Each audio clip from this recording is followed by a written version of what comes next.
नमस्कार दोस्तों, स्वागत है आपका ध्रुवा एजुकेशन चैनल पर। मैं मुकेश मारवाड़ी आज आपको हिंदी की सामान्य जानकारी बताना चाहूँगा। दोस्तों हम जीरो से लेकर बिल्कुल टॉप तक चलेंगे। हिंदी आपका वो विषय है जो आने वाली लगभग एग्जामों में आने वाला है। लीजिए दोस्तों, हम शुरुआत करते हैं। देखो, सबसे पहले अपन शुरुआत करेंगे, अपने बिंदुओं को अलग अलग प्रकार से बांटेंगे, जिसमें पहला बिंदु आता है अपना भाषा का घटक। दोस्तों, प्रत्येक बिंदु के बारे में आराम से समझते हुए चलना। जहां पर भी समझ में नहीं आए आप उसे आराम से दोबारा से देख सकते हैं। हम व्याकरण के प्रत्येक टॉपिक यानी पूरी व्याकरण जीरो से लेकर बिल्कुल टॉप लेवल तक जाएंगे दोस्तों। जिसमें राजस्थान की भर्तियों के बारे में देखें तो एक सीटी जो महत्वपूर्ण एग्जाम होने वाली है अपने दिसंबर या जनवरी महीने में, जनवरी के शुरुआती महीने में अपनी ये सीटी की एग्जाम होने वाली है। दोस्तों, ये एग्जाम आने वाली राजस्थान की सभी भर्तियों के लिए आवश्यक है। केवल first grade and teachers level और आरएएस इसको छोड़कर, आरएएस आरपीएस को छोड़कर बाकी सभी भर्तियों के लिए यह एग्जाम हमें देनी आवश्यक होगी। लीजिए हम शुरुआत करते हैं अपने हिंदी को। तो सबसे पहले अगर अपन देखें भाषा के घटकों के बारे में, दोस्तों प्रश्न अपना सीधा पूछा हुआ है कि भाषा के घटकों का सही क्रम क्या है। अगर भाषा के घटकों के क्रम के बारे में जानकारी ली जाए तो सबसे छोटा घटक होता है भाषा की ध्वनि। लेकिन ध्वनि सिर्फ और सिर्फ उच्चारित रूप में ली जाती है दोस्तों। अगर मौखिक रूप में या लिखित रूप में, मौखिक रूप में बात करें तो सबसे छोटी होती है ध्वनि। अगर अपन बात करें लिखित रूप में भाषा का सबसे छोटा घटक होता है वर्ण।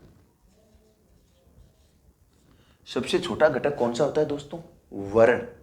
और वर्णों से मिलकर के जो समूह बनता है, वर्णों से मिलकर के जो इकाई बनती है वह कहलाती है दोस्तों शब्द। क्या कहलाएगी? शब्द। दोस्तों, वर्ण का स्वतंत्र रूप से कोई अर्थ नहीं होता है, परंतु शब्द का स्वतंत्र रूप से अर्थ होता है। तो अपन यह भी कह सकते हैं कि अर्थ के आधार पर या अर्थ की दृष्टि से भाषा की सबसे छोटी इकाई कौन सी हो जाएगी? शब्द हो जाएगी दोस्तों। बात करें थोड़ी सी और आगे, एक हमारा आता है पद। किसी भी शब्द को अगर अपन व्याकरण के नियम में बांधे, किसी भी शब्द को अगर अपन वाक्य में प्रयुक्त कर ले तो वह शब्द ही क्या कहलाता है दोस्तों? पद कहलाता है। अगर अगली इकाई के बारे में बात करें तो एक इकाई आती है मित्रों अपनी वाक्य। भाषा के घटक अपन ने देखे, सबसे छोटा घटक कौन सा है? वर्ण। वर्णों से मिलकर के क्या बनता है? शब्द बनता है। अगर शब्द को किसी वाक्य में प्रयुक्त कर लें तो वह शब्द ही क्या कहलाता है? पद कहलाता है। और एक भावपूर्ण इकाई या जिसका पूरा भावार्थ निकल सके वह क्या कहलाता है? वाक्य कहलाता है दोस्तों। अगर थोड़ी सी और इनके विषय में चर्चा करें तो भाषा की सबसे छोटी लिखित इकाई क्या कहलाएगी? वर्ण कहलाती है। अर्थ के आधार पर भाषा की सबसे छोटी इकाई कौन सी होती है मित्रों? शब्द होती है। अगर इसके अलावा बात करें अपन भाव या भावार्थ के आधार पर भाषा की सबसे छोटी इकाई वह कौन सी होती है दोस्तों? वाक्य होगी। क्लियर यहां तक? अगर अपन शब्द को थोड़ा सा आगे बढ़ाएं तो हमारा एक अगला बिंदु बनता है परिवर्तन के आधार पर शब्द। किसके आधार पर? परिवर्तन के आधार पर। और इसी को अपन कह सकते हैं विकार के आधार पर। दोस्तों, परिवर्तन या विकार के आधार पर अगर शब्दों के बारे में अपन चर्चा करें तो दो प्रकार के होते हैं। कितने प्रकार के? दो प्रकार के होते हैं दोस्तों, जिसमें एक तो होता है अपना विकारी। कौन सा? विकारी। अर्थात जिनमें व्याकरण की कोटियों के अनुसार परिवर्तन होता हो। किसके अनुसार? व्याकरण की कोटियों के अनुसार। और दोस्तों, व्याकरण की कोटियां होंगी लिंग, वचन, काल और कारक। मुख्य रूप से व्याकरण की चार कोटियां होती हैं, लिंग, वचन, काल और कारक। इसके आधार पर जिनमें परिवर्तन होता हो वही अपने कौन से कहलाएंगे? विकारी शब्द कहलाएंगे। और एक हो जाएगा दोस्तों अपना अविकारी शब्द। कौन सा होगा? अविकारी शब्द। विकारी एक तो हो जाएगा अपना विकारी और एक हो जाएगा अपना अविकारी। अगर बात करें विकारी शब्दों के बारे में, यानी विकारी शब्द अपने हो जाएंगे संज्ञा, एक अपना हो जाएगा सर्वनाम, एक अपना हो जाएगा विशेषण, और एक अपनी हो जाएगी क्रिया। ये चार कहलाएंगे दोस्तों अपने विकारी शब्द। संज्ञा, सर्वनाम, विशेषण और क्रिया, ये चार अपने विकारी शब्द हो जाएंगे। और अगर बात करें अपन अविकारी शब्दों के बारे में बात करें तो अविकारी शब्द भी अपने कितने होते हैं? चार होते हैं। विकारी शब्द भी चार होंगे और अविकारी शब्द भी कितने होंगे? चार होंगे दोस्तों। अगर अविकारी शब्दों के बारे में बात करें तो एक तो आता है अपना क्रिया विशेषण। कौन सा हो जाएगा? क्रिया विशेषण। दोस्तों क्रिया और विशेषण दोनों अलग अलग टॉपिकों के बारे में बात करें तब तो ये क्या होते हैं? विकारी शब्द होते हैं। लेकिन अगर इनका एक टॉपिक बना दे या एक टॉपिक बन जाए तो यह क्या हो जाएगा? अविकारी शब्द हो जाएगा। अविकारी अर्थात जिनमें लिंग, वचन, काल और कारक के आधार पर किसी प्रकार का क्या नहीं हो? परिवर्तन नहीं हो, वे अपने क्या हो जाएंगे? अविकारी हो जाएंगे। अच्छा जी, बात करें थोड़े अगले के बारे में तो एक होता है अपना समुच्चय बोधक। कौन सा हो जाएगा दोस्तों? समुच्चय बोधक। समुच्चय शब्द के बारे में भी देख लीजिएगा क्योंकि समुच्चय शब्द काफी दफा अपने शब्द शुद्धि में पूछा हुआ है। समुच्चय, समुच्चय का अर्थ होता है समूह है या इकट्ठा करना। अगला हो गया अपना समुच्चय बोधक। एक होता है दोस्तों संबंध बोधक। कौन सा हो जाएगा? संबंध बोधक। क्रिया विशेषण, समुच्चय बोधक, संबंध बोधक और एक हो जाएगा अपना विकारी शब्द। विकारी शब्दों के बारे में तो अपन चर्चा कर ही रहे हैं। एक हो जाएगा अपना विस्मयादि बोधक दोस्तों।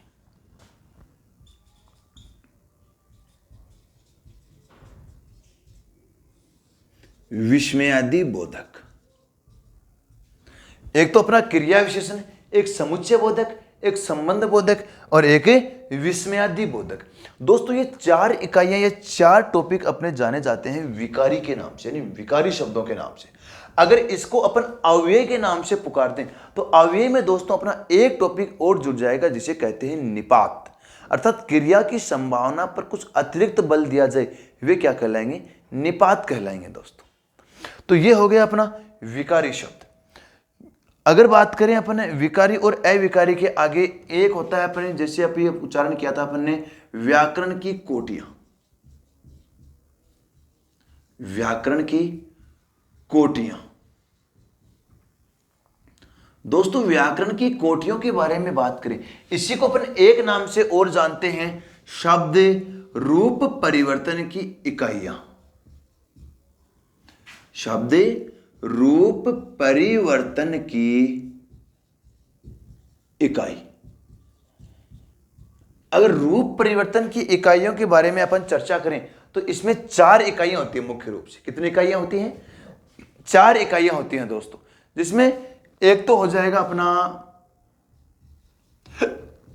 लिंग, एक हो जाएगा दोस्तों वचन, एक हो जाएगा काल और एक हो जाएगा कारक। यानी लिंग, वचन, काल और कारक, ये चार टॉपिक यानी ये चार अपने क्या कहलाते हैं? व्याकरण की कोटियां कहलाएंगी, अर्थात शब्द रूप परिवर्तन की इकाइयां कहलाएंगी।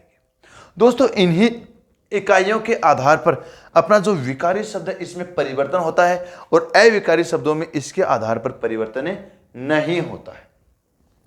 अगर बात करें अगले बिंदु के बारे में, अगला है अपना शब्द संरचना की इकाइयां, अर्थात इसे अपन कह सकते हैं संरचना की इकाई। अगर संरचना की इकाई के बारे में अपन चर्चा करें तो दोस्तों चार अपने यूनिट ऐसे हैं, चार अपने टॉपिक ऐसे हैं जिन्हें अपन शब्द संरचना की इकाइयां कहते हैं, शब्द निर्माण की इकाई कहते हैं। दोस्तों ये वो टॉपिक हैं जिनसे अपन दो शब्दों को मिलाकर के एक नया शब्द के निर्माण करें, एक नए शब्द की रचना करें, नए शब्द की संरचना करें, वही अपने कौन से हो जाएंगे? शब्द संरचना की इकाइयां। अगर शब्द संरचना की इकाइयों के बारे में अपन चर्चा करें तो कौन सी होती हैं? एक तो हो जाएगी दोस्तों संधि। संधि में अगर अपन देखें तो दो वर्णों का मेल होता है, दो ध्वनियों का मेल होता है और इसी से अपनी क्या बनती है? संधि बनती है दोस्तों। अगर संधि के आगे अपन चर्चा करें, एक होता है अपना समास। दोस्तों समास वह टॉपिक होता है जहां पर हमारे दो पद जुड़ते हैं, दो शब्द जुड़कर एक नई संरचना करेंगे, वे अपने क्या कहलाएंगे? समास कहलाएंगे दोस्तों। अगर थोड़ी सी और आगे चर्चा करें, एक अपना होता है उपसर्ग। कौन सा हो जाएगा मित्रों? उपसर्ग हो जाएगा। उपसर्ग के द्वारा अपने उपसर्ग कुछ वे शब्दांश होते हैं जो किसी शब्द के पहले जुड़कर उसके अर्थ में परिवर्तन कर दे। अच्छा, एक शब्द हमारा यहां से ये पूछा हुआ है एक प्रश्न कि कौन सी इकाई जो अपने उपसर्ग होते हैं, इसके बारे में एक ये पूछा हुआ है कि उपसर्ग किसी शब्द में परिवर्तन करते हैं। ऑप्शन में था पूर्ण परिवर्तन या आंशिक परिवर्तन।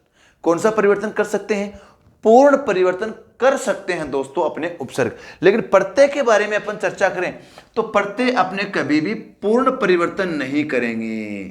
प्रत्यय कभी भी पूर्ण परिवर्तन नहीं करेंगे, प्रत्यय अपना आंशिक परिवर्तन करेंगे। ठीक है दोस्तों, ये हमारा होता है पूरा व्याकरण का स्ट्रक्चर। पूरे व्याकरण की जो आधार है, पूरे व्याकरण की जो रूपरेखा है, वो आपके सामने दोस्तों इंकित है। ये अगर आप चाहें तो इसका स्क्रीनशॉट ले सकते हैं, क्योंकि अब अपन इसी के माध्यम से, इसी के आधार पर अपने व्याकरण के टॉपिकों को पढ़ेंगे। और दोस्तों आवश्यक भी है, क्योंकि किसी चीज को अपन कड़ी से कड़ी जोड़ते हुए पढ़ें तो वह हमारे स्थायित्व में अच्छी रहती है, ज्यादा समय तक हमें याद रहती है। ठीक है दोस्तों, अगर देखो 2-3 आपको मैं प्रश्न और बताता हूं यहां से, थोड़े से एक ऐसे प्रश्न जो आपको किसी सामान्यतः व्याकरण की पुस्तकों में देखने को नहीं मिलते हैं दोस्तों। अगर अपन चर्चा करें हिंदी के थोड़े से इतिहास के बारे में, दोस्तों ज्यादा अपन चर्चा नहीं करेंगे, पूरा इतिहास के यानी भाषा के इतिहास के, हिंदी के इतिहास की अपन एक अलग से वीडियो बनाएंगे, क्योंकि ये ज्यादा लंबा वीडियो बनाना भी अच्छा नहीं। तो हिंदी के इतिहास के बारे में थोड़ी सी अपन चर्चा करें तो देखो, हिंदी शब्द अपने सिंधु नदी से, सिंधु शब्द का अपघटक है, जो सबसे पहले भारत में शासन स्थापित किया था, मुगल सत्ता का स्थापना किया था सबसे पहले कुतुबुद्दीन ऐबक ने, यानी गुलाम वंश की सबसे पहले यहां पर स्थापना हुई थी। और गुलाम अर्थात अरबी भाषा बोलते थे। जो मुस्लिम सबसे पहले भारत में आए थे वो अरबी भाषा का उच्चारण करते थे। और दोस्तों अरबी भाषा में ये है, स और ध नाम की 2 ध्वनियां नहीं होती है। कौन सी ध्वनियां नहीं होती है? एक तो अपनी स नहीं होती है और एक ध नहीं होती है। तो वो स का उच्चारण तो अपन करते हैं है के रूप में, और ध का उच्चारण वो करते थे द के रूप में। तो जो अपनी सिंधु नदी थी, कौन सी नदी दोस्तों? सिंधु नदी थी। जैसे अपन भारत के मानचित्र में बात करें तो मोटा मोटे तौर पर ये अपने भारत का मानचित्र हो जाएगा, और इसमें यहां से जो सिंधु नदी निकलती थी, और पहले ये भारत इस प्रकार से था दोस्तों, क्योंकि यह अपना इधर भी पूरा लगभग भारत ही था। ठीक है, तो यह जो सिंधु नदी यहां से अपने निकलती थी और बंगाल की खाड़ी तक पहुंचती थी, तो वहां पर अरब सागर तक पहुंचती थी। बंगाल की खाड़ी तो अपनी इधर रह गई, अरब सागर तक जो अपनी सिंधु नदी पहुंचती थी, तो यहां से अपने शुरू होकर यहां तक पहुंचती थी। तो इसका जो आसपास का क्षेत्र है वह कहलाता दोस्तों सिंध प्रदेश। कौन सा प्रदेश कहलाता था? सिंध प्रदेश कहलाता था। और इसी सिंध प्रदेश में सबसे पहले कौन सी विदेशी सत्ता आई थी? मुस्लिम विदेशी सत्ता आई थी। कुतुबुद्दीन ऐबक सबसे पहले भारत में गुलाम वंश का संस्थापक बना था। वैसे यह मोहम्मद गोरी का गुलाम हुआ करता था।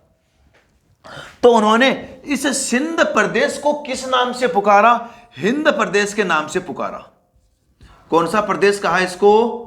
हिंद प्रदेश कहा। और दोस्तों हिंद प्रदेश वह प्रदेश जहां जो सिंधु नदी के आसपास का क्षेत्र था वह कहलाया हिंद प्रदेश। आजादी के पहले तक अगर अपन बात करें तो अपने भारत का नाम भारत ना होकर हिंदुस्तान के नाम से जाना जाता था अपना यह देश। ठीक है दोस्तों। अच्छा, इस हिंद प्रदेश के जो रहने वाले लोग थे उनके लिए पहले शब्द काम कौन सा आया था दोस्तों? हिंदी शब्द काम में आया था। किसके लिए? भाषा के लिए नहीं आया था सबसे पहले हिंदी शब्द। हिंदी शब्द आया था सबसे पहले हिंद प्रदेश में रहने वाले निवासियों के लिए। किसके लिए आया था दोस्तों? निवासियों के लिए हमारा यह हिंदी शब्द सबसे पहले काम में आया था। अच्छा, हिंदी शब्द का प्रयोग के बारे में अपन चर्चा करें तो हिंदी शब्द का प्रयोग किया था सबसे पहले किसने? अमीर खुसरो ने। किसने किया था दोस्तों? अमीर खुसरो ने। अमीर खुसरो ने सबसे पहले हिंदी शब्द का उच्चारण किया था या हिंदी शब्द का प्रयोग किया था। इनकी एक पुस्तक थी दोस्तों, कौन सी? जिस पुस्तक का नाम था खलिक बारी। दोस्तों कड़ी से कड़ी जुड़ती जा रही है। प्रश्न से हमारा प्रश्न निकलता आ रहा है, उत्तर से प्रश्न बनता आ रहा है। जैसे बीएड में अपन देखते हैं तारतम्यता बनाने वाले प्रश्न, तो यहां से एक प्रश्नों के आराम से अपन तारतम्यता देख सकते हैं। तो अमीर खुसरो थी, अमीर खुसरो की एक पुस्तक थी दोस्तों, कौन सी? खलिक बारी नामक। कौन सी पुस्तक थी? खलिक बारी नामक जो पुस्तक थी, उसमें सबसे पहले हमारा हिंदी शब्द प्रयुक्त हुआ है दोस्तों। अच्छा, इस पुस्तक में भी थोड़ा सा और गहराई के बारे में अपन चर्चा करें तो यह एक हिंदी अरबी फारसी शब्दकोश था। क्या था दोस्तों? हिंदी अरबी फारसी शब्दकोश था, जिसे गयासुद्दीन तुगलक को पढ़ाने के लिए यह पुस्तक रची गई थी। गयासुद्दीन तुगलक को हिंदी भाषा पढ़ाने के लिए यह पुस्तक रची गई थी दोस्तों। अच्छा, इसके बारे में अपन और चर्चा करें तो इसमें दो शब्द काम में लिए गए हैं दोस्तों, एक तो हिंदी और एक है अपना हिंदवी। कौन सा? हिंदी और हिंदवी। अगर हिंदी शब्द के बारे में अपन चर्चा करें तो हिंदी शब्द आया है दोस्तों इसमें 5 बार। कितनी बार आया है? 5 बार। और हिंदवी शब्द आया है दोस्तों 30 बार। कितना? 30 बार आया है। ये 5 बार आया है और ये अपना आया है 30 बार। ठीक है दोस्तों, यहां से हमारे 2-3 प्रश्न बनते हैं। अच्छा, एक चीज और देखिए आप, अमीर खुसरो को अपने भारत के इतिहास में कहा जाता है तूती ए हिंद, यानी हिंद का तोता। ये उपाधि भी ध्यान रखना दोस्तों, क्योंकि ये हमारे आगे बहुत ज्यादा काम आएगी। ठीक है दोस्तों, आज का वीडियो कैसा लगा? अगर वीडियो अच्छा लगे तो इस चैनल को सब्सक्राइब करें, ज्यादा से ज्यादा लोगों तक पहुंचाएं, क्योंकि यहां पर आपको वो कंटेंट दिया जाएगा जो आपकी परीक्षा की दृष्टि से बहुत महत्वपूर्ण होगा। दोस्तों, फालतू की किसी प्रकार से चौंचलाबाजी यहां पर नहीं की जाएगी, सिर्फ कंटेंट टू कंटेंट चला जाएगा। समय का ध्यान रखते हुए समय के लिए बड़े पाबंद तरीके से यहां से आपको हर सब्जेक्ट के बारे में पढ़ाया जाएगा। ठीक है दोस्तों, मैं मुकेश मारवाड़ी ध्रुवा एजुकेशन चैनल पर आपका बहुत बहुत धन्यवाद व्यक्त करता हूं। और दोस्तों, इस वीडियो को ज़्यादा से ज़्यादा लाइक करें, ज़्यादा से ज़्यादा लोगों तक पहुंचाएं और इस चैनल को सब्सक्राइब करें। तब तक के लिए मिलते हैं आपसे अगले वीडियो में। तब तक के लिए जय हिंद, जय भारत।